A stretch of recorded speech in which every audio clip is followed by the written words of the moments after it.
So you got this dude named Carlos. He's actually heading back to El Paso, Texas, because ICE came and got his father. But when they're asking, where the father get dropped off at, and where has he been relocated, they haven't gave him no information, and basically he just disappeared in the thin air. So he came all the way from Mexico. He owns a little ranch or whatever, and his mom, his two little siblings is sitting there. They basically looking sad, and they worrying about where the dad is too. He goes in and he says, look, Ma, I'm going to hire someone to look into this, and I've already got a few leads.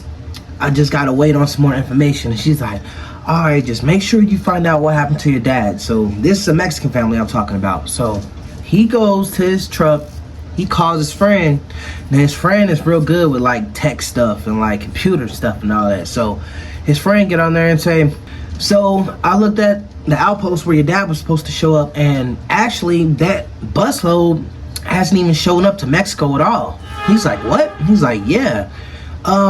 Usually the truckloads take a right and they go straight to the border control, but this truck took a left. He's like, okay, do you got, information on where it is? He's like, give me 1 second. Yeah, got it right here. It's some facility on the east side of town. He's like, all right, meet me at my mom's. So friend meets up and they get in the car and they head down there. When they head down there, it's like an abandoned, like it looks like a big facility, like fenced off. And when you go in there and look, you end up seeing, like a few guards, guarding the front. He stayed in the van, his friend did, and he snuck around into the building. He gets into the building. He sees all these Mexicans in cages. It's like 100 cages, and in each cage is like maybe like 30 people, kids. They're all huddled in a tight space, and they got collars around their necks, and one of the guards got one of those shock sticks, and they're hitting the cage, and the people's jerking back, scared, and he's basically telling them, shut up.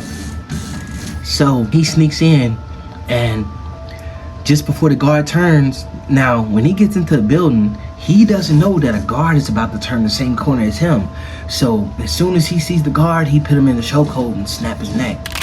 So he takes the keys off the guard and he gets a few cages open. He gets about 6 cages open.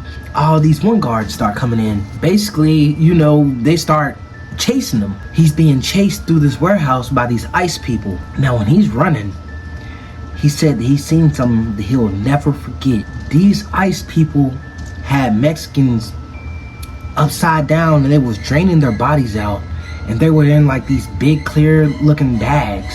He just kept on running, and when he got out, all the Mexicans got out, and he let free about 30 of them. They go free. He calls the police, and the police head down there, and when the police get there, everything is gone.